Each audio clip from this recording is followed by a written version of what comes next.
Live ही दृश्य आपण बघू शकतोय। संत तुकाराम महाराजांच्या पालखीचं प्रस्थान होत आहे। मर्यादित मान्यवरांच्या उपस्थितीमध्ये पालखीचं प्रस्थान होत आहे। सोहळ्यासाठी मानाच्या दिंड्या देहूमध्ये आहेत आणि ज्ञानोबा माऊली तुकारामचा जयघोष या ठिकाणी पाहायला मिळतोय।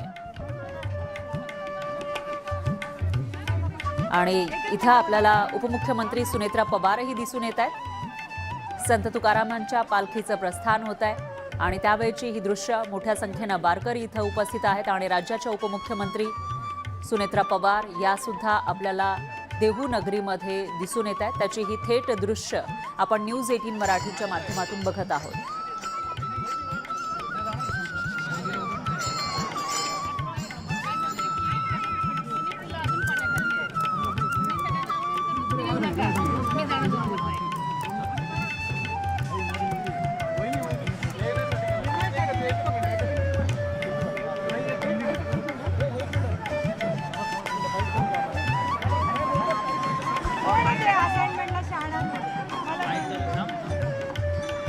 देहू आळंदी परिसरातून इंद्रायणी नदी वाहते आणि मुसळधार पाऊस सुद्धा होता। त्याच्यामुळे या ठिकाणी खबरदारी घेतली जाते, उपाययोजना करण्यात आलेल्या होत्या आणि जास्त संख्येने वारकऱ्यांनी इथे येऊ नये असंही आवाहन करण्यात आलं होतं। मात्र तरीही वारकरी मोठ्या संख्येने या ठिकाणी उपस्थित असल्याचं आपल्याला दिसतंय। तर पाहूयात पुढची बातमी। पूर परिस्थिती आणि सुरक्षिततेच्या पार्श्वभूमीवर मुख्यमंत्री देवेंद्र फडणवीस यांनी जे आवाहन केलेलं होतं त्या आवाहनाला वारकऱ्यांनी सकारात्मक प्रतिसाद दिला आहे। दरवर्षी देहूकडे प्रस्थान करणाऱ्या दौंडमधील वारकऱ्यांनी यंदा देहूऐवजी थेट पुण्यात संत तुकाराम महाराजांच्या मुख्य पालखी सोहळ्यामध्ये सहभागी होण्याचा निर्णय घेतलाय। भीमा नदीकाठी विधिवत पूजा अर्चा करून वारकऱ्यांनी भक्तिमय वातावरणात प्रस्थान सोहळा साजरा केला। 2 दिवसांनी हे वारकरी पुण्यात दाखल होऊन मुख्य पालखी सोहळ्यात सहभागी होणार आहे।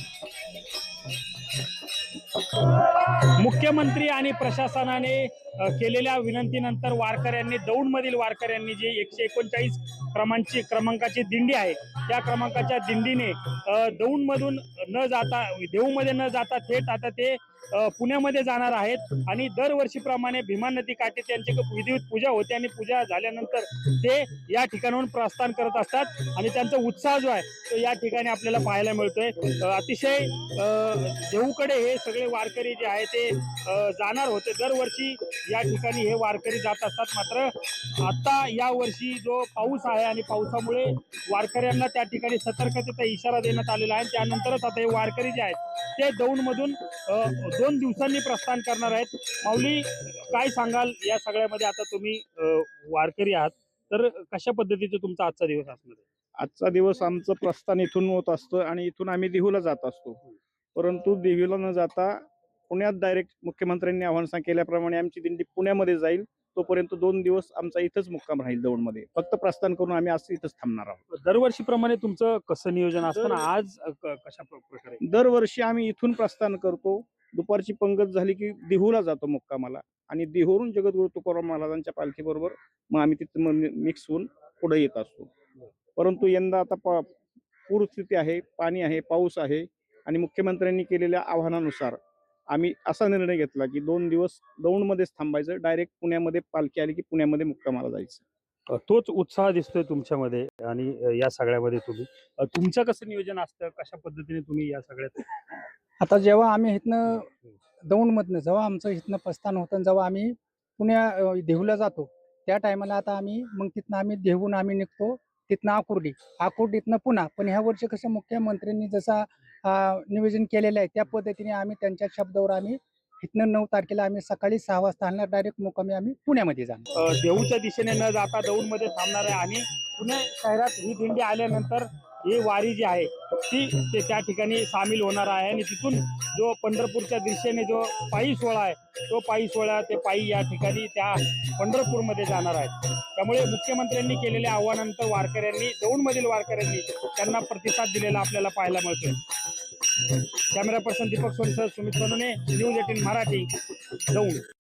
राजे चक्रवर्ती महाराज ज्ञानेश्वर माऊलींचा पालखी सोहळा अगदी काही तासावर येऊन ठेपलाय आणि आपण बघतोय इथे पाऊस जराही उसंत घेत नाही। लाखो वारकऱ्यांचं श्रद्धास्थान असलेली इंद्रायणी अशा पद्धतीनं या इंद्रायणीनं रौद्ररूप धारण केलेलं आहे आणि जवळपास इंद्रायणी नदी पात्राच्या 20 फूट उंचीवरचं हे पाणी आहे.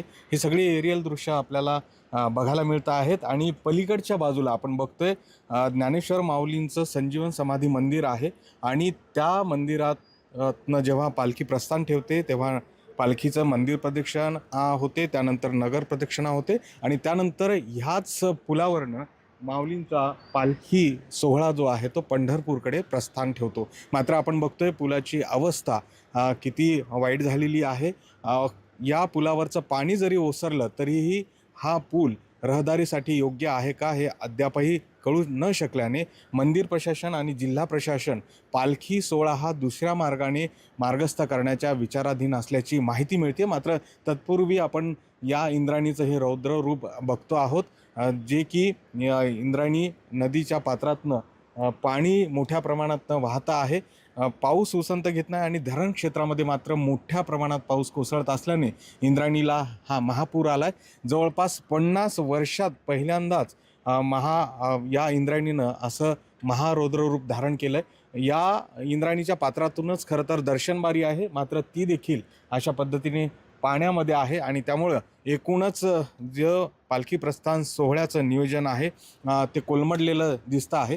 मात्र या परिस्थितीतून नेमका काय मार्ग काढता येईल यासाठी प्रशासन प्रयत्न करते. तुर्तास जर बघितलं तर आपल्याला लक्षात येईल की इंद्रायणीचं हे पात्र दुथडी भरून वाहते.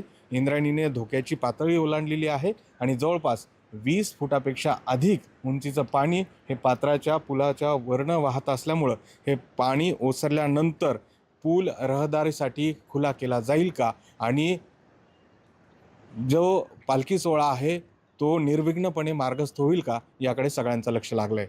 पुढील न्यूज सूरज पाटीलसह गोविंद वाकडे, न्यूज 18 मराठी, आळंदी.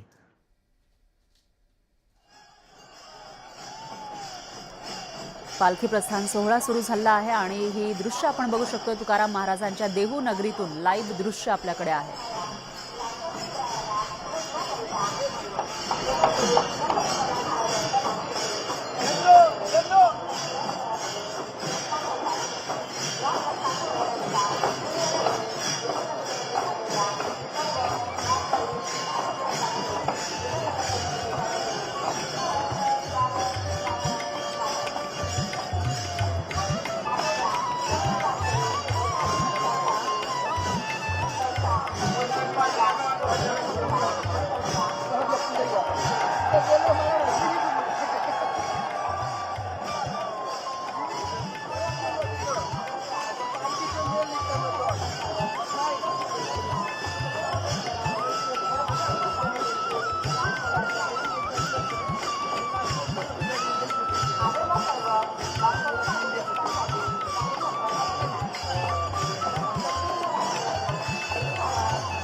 त्यानंतर एक ब्रेकिंग न्यूज आहे. शरद पवार उद्या सीमा प्रश्नावरच्या बैठकीसाठी विधान भवनात येणार आहेत. अधिवेशन काळामध्ये पवार हे तब्बल 34 वर्षानंतर विधान भवनामध्ये येणार आहेत. शरद पवार हे संसदेचे MP आहेत, खासदार आहेत आणि ते राज्याच्या विधान भवनामध्ये येणार आहेत आणि तब्बल 34 वर्षानंतर ते विधान भवनात येणार असल्याची माहिती आहे. सीमा प्रश्नावर मुख्यमंत्री फडणवीस यांच्या उपस्थितीमध्ये बैठक होणार आहे आणि यामध्ये सहभागी होण्यासाठी शरद पवार सुद्धा येणार असल्याची माहिती समोर आली आहे.